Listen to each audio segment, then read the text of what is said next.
कई लोग ये पूछते हैं कि हज़रत जो है मेमोरी किस तरह बढ़ाया जाए। वो कहते हैं, शिकायत करते हैं, वो बेशतर लोग कहते हैं कि बोले हमें कुछ याद नहीं रहता। यानी जब हम भी कोई चीज़ का मुताला करते हैं तो उसको याद रहना हमारे लिए दुश्वार हो जाता है। फिर कई जो लोग जो हैं, स्टूडेंट्स हैं स्पेशली, तो उन लोग ये कहते हैं कि बोले आंसर्स जो लंबे लंबे होते हैं वो हमें याद नहीं होते। तो उनके लिए जो है मैं अपने ज़ाती तजुर्बे से कुछ कहना चाहता हूँ। अगर समझ सकते हैं तो समझिए उसको। बहुत आसान चीज़ है ये। तो पहले इसको डिफ़िकल्ट मत समझिए। नहीं, सबसे पहली चीज़ जो है, आप अपने अंदर ये कमांड ना दीजिए कि मुझे कुछ याद नहीं रहता, यानी मेरी मेमोरी वीक है। यानी वो अपने आप में जो है कमतर फील ना करे। क्योंकि मैं आपको ये चीज़ बता दूं कि हम लोग क्या गलती करते हैं मालूम है? हम लोग एक दूसरे से कंपेयर करने जाते हैं। हम जो ये गलती करते हैं वो ये गलती करते हैं कि एक दूसरे से हम लोग कंपेयर करते हैं। तो हमें कंपेयर नहीं करना है कि एक शख्स जो है, हो सकता है उसकी मेमोरी उसकी शार्प हो बहुत, उसका हाजमा बहुत अच्छा हो, शार्प हो, उसको जल्दी याद हो जाता हो और उसको कई चीज़ें बहुत ज़्यादा याद आती हो। तो हम लोगों को उनसे पहले तो कंपेयर नहीं करना है। क्योंकि आप जैसे ही कंपेयर करोगे ना, तो आपका जो एक एनर्जी है इंटरनल, वो डिमोटिवेट हो जाएगी। वो क्या हो जाएगी मालूम है? वो सिकुड़ जाएगी आपकी एनर्जी। पहली तो चीज़ ये हो गई। तो आपको क्या नहीं करना है? अपने आप को जो है दूसरों से कंपेयर नहीं करना है। तो सबसे पहली चीज़ जो है ये है, हमेशा ज़िंदगी के अंदर कंपेयर मत करो। क्योंकि देखो, मैंने कहीं पढ़ा भी है, मुझे याद है, if you are comparing yourself with others, you are insulting yourself. अगर आप अपने आप को किसी दूसरे से कंपेयर कर रहे हो तो आप अपनी जो है बेइज्जती कर रहे हो। तो ये बात बहुत गहरी कहा किसी ने, ये साइकोलॉजिस्ट होगा कोई जिसने कही होगी बात, लेकिन बात बहुत पते की है, काम की है। क्योंकि होता क्या है मालूम है? आपकी एनर्जी वहां सुकड़ जाएगी। क्या हो जाएगी? आपकी एनर्जी वहां सुकड़ जाएगी। तो सबसे पहले जो है, हमको जो कमांडिंग होती है ना, जब आप कोई चीज कमांड करते हो, चाहे वो जबान से निकली हुई बात हो, चाहे वो ख्याल में घूम रही हो, चाहे आपकी सोच में घूम रही हो, तो ये दो चीज बहुत काम करती है, ये याद रखना। आप इसको नजरअंदाज मत करना। क्या बताया मैंने? पहले आपको कंपेयर नहीं करना है, उसके असरात मैंने बताया, नेगेटिव इफेक्ट्स मैंने बता दिया। दूसरी चीज मैं क्या बता रहा हूं आपको? दूसरी चीज मैं ये बताना चाहता हूं कि आप जो कमांड करते हो, अब होता क्या मालूम है? कभी कभी कमांड के अंदर जो है ना, आप अपनी रुदात सुनाते सुनाते कुछ चीजें ऐसी बोल देते हो जो आपके लिए मुज़िर होती है, नेगेटिव होती है। क्योंकि होता क्या है मालूम है? आपके जो ऑर्गेन्स है, आपके जो internal parts of the body है, ये बहुत साइंटिफिक रीजन है इसका, कि आप जो बोलते हो वो आपके इंटरनल बॉडी ऑफ पार्ट सुनते हैं। अब आप बोलोगे कि क्या उसकी भाषा ये है? तो उसकी भाषा ये नहीं है कि वो इंग्लिश समझता है, हिंदी समझता है, मराठी समझता है, बल्कि वो आपकी कैफियत को समझता है, आपके जो है इंटेंशन को समझता है। वो उसकी अपनी एक भाषा होती है, और वो भाषा जो है कहीं ना कहीं दिमाग से जुड़ी होती है। और वो दिमाग जो है कमांड करता है, और कमांड करके क्या करता है? वैसे हार्मोन्स को जनरेट करता है बॉडी के अंदर। क्या करता है? वैसे हार्मोन्स को जो है बॉडी के अंदर जनरेट करता है, फिर वैसे हार्मोन्स क्रिएट करता है, और फिर वो वैसे सुन लेते हैं, बॉडी के पार्ट्स को वो सुन लेते हैं, वहां तक जो है वो जो सिग्नल पहुंच जाता है, और फिर वो वैसा रिएक्ट करना शुरू कर देता है। इसकी मैं मिसाल देके समझाता हूँ कि मेरा कहने का मतलब क्या है। जैसे मिसाल के तौर पर एक शख्स बहुत थका हुआ है, बहुत बोले तो बहुत थका हुआ है, यानी अब वो ऐसा है कि अब उसको बिस्तर चाहिए आराम करने के लिए। भले से उसको नींद ना आ रही हो, लेकिन उसका जिस्म इतना थक चुका है कि अब उसको बिस्तर चाहिए। अब अचानक से कोई खबर आने दो, अब अचानक से किसी की मौत की खबर आने दो, किसी की कुछ ऐसी खबर आ जाने दो, देखो आप, वो बिस्तर से उठ खड़ा होगा और फौरन वो दौड़ेगा, भागेगा, क्योंकि उसका वहां जाना जरूरी है। अब क्या हुआ? अचानक से हुआ क्या? अब वो एनर्जी कहाँ चले गई उसकी? उसकी जो एनर्जी थी, जो एकदम जीरो पर थी, अब उसको ऐसा लग रहा था कि अब मुझे बिस्तर चाहिए। लेकिन जैसे ही वो बिस्तर पे लेटा, उसको फोन आ गया कि किसी की डेथ हो गई या बुरी खबर आ गई उसको। तो अब वो क्या हुआ? उसको झटका लगाना अंदर से। तो ऐसा क्या हुआ कि अब वो उठ खड़ा हुआ? ऐसा क्या हुआ कि उसके अंदर वो एनर्जी रिफ्रेश हो गई?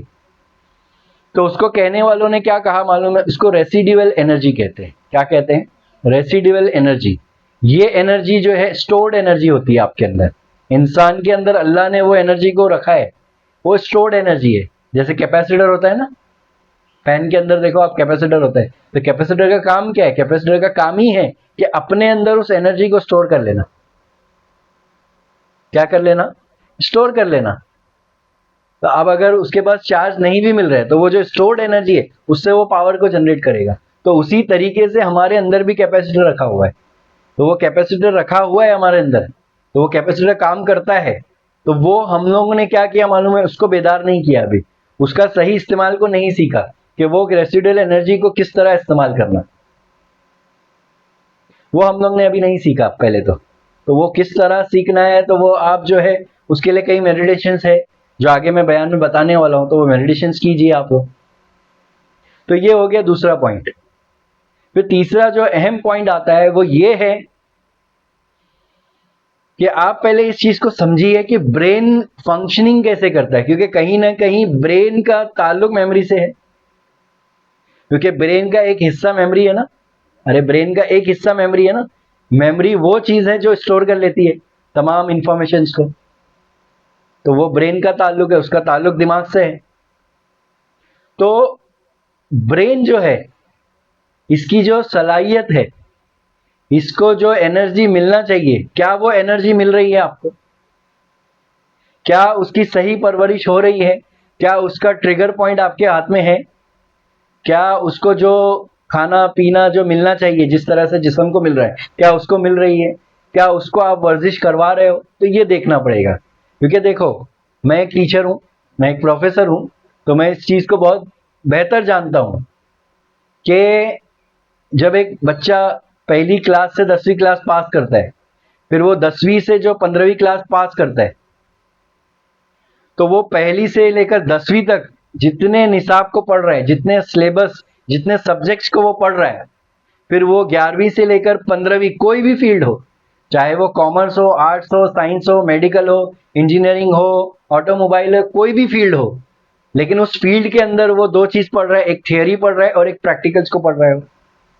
तो आप जब गौर करके देखोगे कि कई इंजीनियर्स जब एडमिशन लेते हैं तो वो 3 साल 4 साल का जो अरसा होता है, उस ड्यूरेशन के अंदर वो बहुत सारे सब्जेक्ट्स को पढ़ते हैं। जबकि वो मैथ्स पढ़ के आ चुका है लेकिन वो मैथ्स पढ़ता है, वो साइंस के सब्जेक्ट को पढ़ के आ चुका है फिर भी वो साइंस पढ़ता है। बस ये है कि थोड़े एडवांस होते हैं वो। फिर जब एक बच्चा इंजीनियर बन जाता है, एक बच्चा जब आईटी फील्ड से साइंस कर लेता है, जब वो जॉब पर जाता है तो वो गौर करता है कि मैंने जो पढ़ाई किया हूं पहली से लेकर 10वीं और 11वीं से लेकर जो ग्रेजुएशन तक, ये मेरे क्या काम आई? मैंने फिथागोरस का मसला कहाँ अप्लाई किया? मैंने लॉ ऑफ अट्रैक्शन का अप्लाई किया? मैंने जो है इंजीनियरिंग के अंदर जो मैंने पढ़ा था कि कैपेसिटर ये होता है, वो होता है, ब्रिज ऐसे बनता है, तो मैंने इसको अप्लाई कहाँ किया? मैं उस लॉस की बात कर रहा हूँ, ये मैंने अप्लाई कहाँ कहा? तो 90% 80% जो सिलेबस होता है ना, वो आपका प्रैक्टिकल जो आप जब जॉब फील्ड पे जाते हो तो वो अप्लाई नहीं होता है, लेकिन 20% चीजें जो है वो काम में आती है। 20% जो चीजें हैं जो आपने थ्योरेटिकली पढ़ी है, कुछ लॉज हो गए या कुछ प्रैक्टिकल्स हो गए जो आपने किया होगा लेबोरेटरी के अंदर, वो आप देखोगे कि फील्ड पर काम आएगा। लेकिन 80% चीजें तो काम नहीं आती।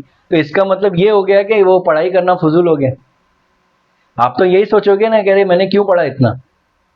लेकिन शायद आप ये नहीं जानते कि इसके पीछे दो वजूहत। एक इसकी ज़ाहिरी वजूह ये है, फिजिकल उसकी वजूहत ये है कि वो डिग्री के बिना वो एलिजिबल नहीं है वहाँ पर। अरे भाई, अगर एक इंजीनियरिंग फील्ड के लिए इंटरव्यू देने चाह रहा है तो क्या एक 10वीं क्लास का बच्चा दे सकता है? क्या एक कॉमर्स का बच्चा इंजीनियरिंग फील्ड का वो दे सकता है? तो एक तो प्रोटोकॉल है, वो प्रोटोकॉल के पीछे हजार वजूहत है, बहुत सारे रीजन है उसके पीछे। तो एक तो हो गया ये फिजिकल पैरामीटर हो गया। एक दूसरा जो अहम पहलू है वो समझिए आपको, वो है आपका दिमाग। वो दिमाग की जो है ट्रेनिंग होती है पहली क्लास से लेकर 15वीं क्लास तक, वो उस दिमाग को जो है डेवलप किया जाता है। तो कितने अरसे डेवलप किया गया? 15 अरसा। जब उस बच्चे को डेवलप किया गया बाकायदा, उसको जो है उस दिमाग को ट्रेनिंग दी गई, उसका एग्जाम लिया गया, उसका टेस्ट लिया गया, उसका प्रैक्टिकल कराया गया, उसका ओरल एग्जाम लिया गया, उसका वाइवा लिया गया, उसको रिटर्न एग्जाम देना पड़ा। तो ये सब जो है स्टेजेस से गुजरने के बाद 15 साल इतने सब्जेक्ट्स पढ़ने के बाद अब उसका जो दिमाग है अब वो ट्रेन हो चुका है उस फील्ड के अंदर। क्या हो चुका है वो? उस फील्ड के अंदर जो वो ट्रेन हो चुका है उसका दिमाग। तो वो जो दिमाग ट्रेन हुआ है ना, अब जब वो जॉब पर जाएगा ना, अब वो उसके काबिल है, अब वो जॉब करने के काबिल बन चुका है। लेकिन आप एक 10वीं क्लास के बच्चे को बोलो जाके इंटरव्यू दो, तो पहली बात तो वो इंटरव्यू में पास नहीं होगा। इंटरव्यू में पास हो भी गया तो वो हो सकता है कि उस फील्ड पर जो है वो रिजल्ट नहीं देगा जो एक 15वीं क्लास का बच्चा देगा। एक 12वीं क्लास का बच्चा वो रिजल्ट नहीं दे पाएगा जो एक जो है इंजीनियर दे रहा है, ग्रेजुएट स्टूडेंट दे रहा है। तो दोनों के दर्जे में फर्क आ रहा है ना। तो वो फर्क क्या है? वो फर्क उसका डेवलपमेंट है, उसके ब्रेन की डेवलपमेंट है। तो ये तीसरे पॉइंट के अंदर आपको क्या बात समझ में आई कि ब्रेन को वर्जिश कराना बहुत जरूरी है। तो हम लोग क्या करते हैं मालूम है कि हमारी जो एनर्जी है, चौथा पॉइंट पे आ रहा हूं मैं, ये चौथा पॉइंट आखिरी पॉइंट है, ये चौथा पॉइंट भी बहुत अहम है, इसको समझ लेना। हमारी जो एनर्जी है वो क्या हो रहा है मालूम है? बहुत सारी डायरेक्शन में बटी हुई है। क्या है? बटी हुई है, जो कि गलत नहीं है, क्योंकि हम इस एक्सटर्नल वर्ल्ड में रह रहे हैं। तो हमारा समाज भी है, हमारा एजुकेशन भी है, हमारे घर वाले भी है, हमारे दोस्तों अहबाब भी है और हमारे डिजायर्स भी है। तो ये तमाम चीजें हमारे साथ लगी हुई है, तो हम इससे भाग नहीं सकते और हमें इससे भागना भी नहीं है। और इंसान की एक जो है लिमिटेड कैपेसिटी है, उसके अंदर ही वो वर्क कर सकता है। उसकी कैपेसिटी के बाहर जाएगा तो उसको कुछ ना कुछ साइड इफेक्ट्स हो जाते हैं। तो ये बात भी बरहक है, इससे इनकार नहीं किया जा सकता। लेकिन जो मेरा कहने का मकसद है वो ये है कि अगर आप कोई फील्ड में हो तो आपको करना क्या है मालूम है? उस वक्त सिर्फ फोकस करना है। क्या करना है? उसमें फोकस करना है। जैसे मिसाल के तौर पर एक शख्स खेलने निकला है तो उसको पूरा ध्यान, उसको बोलना नहीं पड़ेगा कि यहाँ फोकस कर। जब एक शख्स खेलने निकला है तो उसको बताना नहीं पड़ेगा कि यहाँ फोकस कर। लेकिन एक शख्स को पढ़ाने बिठाओ या ट्यूशन भेजो या कॉलेज में लेक्चर के लिए भेजो, तो उस टीचर को उसको वहां पर एफर्ट लेना पड़ेगा कि भाई आपका कंसंट्रेशन यहाँ नहीं है, आपका ध्यान यहाँ नहीं है, आप जो है मस्ती कर रहे हो, आप जो है बात कर रहे हो। तो हो रहा है क्या है? यहाँ पे डिस्ट्रैक्शन है, यहाँ पे कंसंट्रेशन नहीं है, यहाँ पर फोकस नहीं है। लेकिन जब एक शख्स खेलने जा रहा है तो वहां पर फोकस है। तो इसकी वजह को भी समझ लिए। इसकी एक ही वजह है, वो इंटरेस्ट। तो कहने वालों ने तो कह दिया है ना, बड़े बड़े साइकोलॉजिस्ट ने, जिस चीज में आपको, जिस फील्ड में आपको इंटरेस्ट हो, जो करने में आपको मजा देता हो, आप वो चीज करिए दायरे में रहते हुए। किस में रहते हुए? दायरे में, बियॉन्ड दायरा नहीं। बियॉन्ड जो है आपको कानून तोड़कर कोई काम नहीं करना है, लेकिन बियॉन्ड कानून के अंदर आपको क्या करना है? जो चीज आपको एक्साइट करती हो अंदर से, जो चीज करने के बाद आप जो हो अंदर से जो है खुश रहते हो और आपकी एनर्जी डबल हो जाती है, तो आप वो काम करिए। उस फील्ड में जो है आप इंटरेस्ट दिखाइए। तो उसकी वजह एक ही चीज है, वो है इंटरेस्ट। किस पे डिपेंड करती है? इंटरेस्ट। खेलने में आपका इंटरेस्ट है ना, आपको मजा मिल रहा है ना वहां पे, इसलिए देखो खेलने के बाद एनर्जी डबल हो जाती है। खेलने का थकता का इंसान, लेकिन वहीं उसको जो है काम कराओ, घर का कोई छोटा मोटा काम कराओ, वो थक जाएगा क्योंकि वहां पर उसका इंटरेस्ट नहीं है। तो सबसे पहली चीज इंटरेस्ट। चौथे पॉइंट के अंदर पहली चीज इंटरेस्ट, ताकि ये दोनों डिफरेंस समझ में आ सके आसानी से। अब दूसरी चीज चौथे पॉइंट के अंदर क्या है? वो ये है कि आप जो है मश्क कीजिए ब्रेन की और अपने आप का कंसंट्रेशन बढ़ाइए, फोकस बढ़ाइए। अब फोकस बढ़ाने के लिए सिंपल मेडिटेशन है, वो है आपको आंख बंद करके बैठ जाना है एकदम रिलैक्स पोजीशन के अंदर। और आपको करना क्या है पता है? आपको आंख बंद करके जो है अपना जो सांस है, एक सांस जो आ रही है और एक सांस जो जा रही है, एक सांस जो आ रही है, एक सांस जो जा रही है, उस पर कॉन्सेंट्रेट करना है आपको। क्या करना है? फोकस करना है। यानी पूरा जो सोच है, विचार है, आपकी जो विचारधारा जो है वो बाहर जो लगी हुई है, अब उस विचारधारा को जो है आहिस्ते आहिस्ते आहिस्ते आहिस्ते आहिस्ते आहिस्ते अपनी सांसों की तरफ टर्न करना है आपको। सांसों की तरफ क्या करना है? टर्न करना है आपको, विचारधाराओं को। यानी आपकी जो सोच की लहरें बाहर है उसको फोकस करना है। किस तरफ फोकस करवाना है आपको? आपकी सांस की तरफ। आप ये जो है 10 से 15 दिन कीजिए और कोई फील्ड के अंदर आप जो है ब्रेन को ट्रेन कीजिए, देखो बहुत जल्दी ट्रेन हो जाएगा।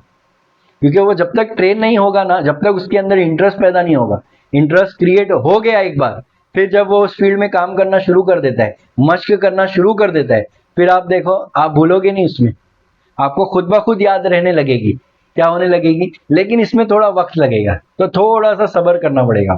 क्या करना पड़ेगा, रिजल्ट फौरन नहीं मिलेगा आपको, क्योंकि मैंने कहा ना कि किसका दिमाग किस लेवल पर है उस पर भी डिपेंड करता है। हो सकता है कि किसी का दिमाग जो है 30% काम करता हो, किसी का दिमाग 90% काम करता हो, किसी का दिमाग 50% काम करता हो। तो जो 90% वाला है उसका रिजल्ट जल्दी आ जाएगा, जो 50% वाला है उसका रिजल्ट जल्दी आएगा, लेकिन जो 30% वाला बच्चा है उसका रिजल्ट वक्त लगेगा। तो आपको कंपेयर करना ही नहीं है अपने आप को, क्योंकि उसका दिमाग का लेवल अलग है, आपका दिमाग का लेवल अलग है। ये कुदरती तौर पर अल्लाह ने अता किया है। लेकिन यहाँ पे नाउम्मीद नहीं होना है कि आपके अंदर वो मेमोरी आ नहीं सकती, आपकी याददाश्त बढ़ नहीं सकती है, बेशक बढ़ सकती है। आपको दिन रात यही कमांड करना है कि इंशाअल्लाह ताला अजीम जो है मेरी मेमोरी बढ़ेगी, मेरी मेमोरी बढ़ेगी, बढ़ेगी, जरूर बढ़ेगी, क्यों नहीं बढ़ेगी। उसके लिए आपको मश्क करना है, प्रैक्टिस करना है। तो ये प्रैक्टिस से होगा। क्या करना है, अपने ब्रेन को क्या करवाना है, प्रैक्टिस करवाना है। तो इसका जवाब इसी में है, इसको आप करके देखिए, करने के बाद अगर कुछ ना चीज समझ में आए तो आप पूछ सकते हैं। तो बस आज का जो मेरा कहने का मकसद यही था। काफी लोग जो है ये इस चीज को लेकर जो है परेशानी में मुब्तला है, तो मैंने सोचा कि इसके ऊपर भी जो है बयान दिया जाए।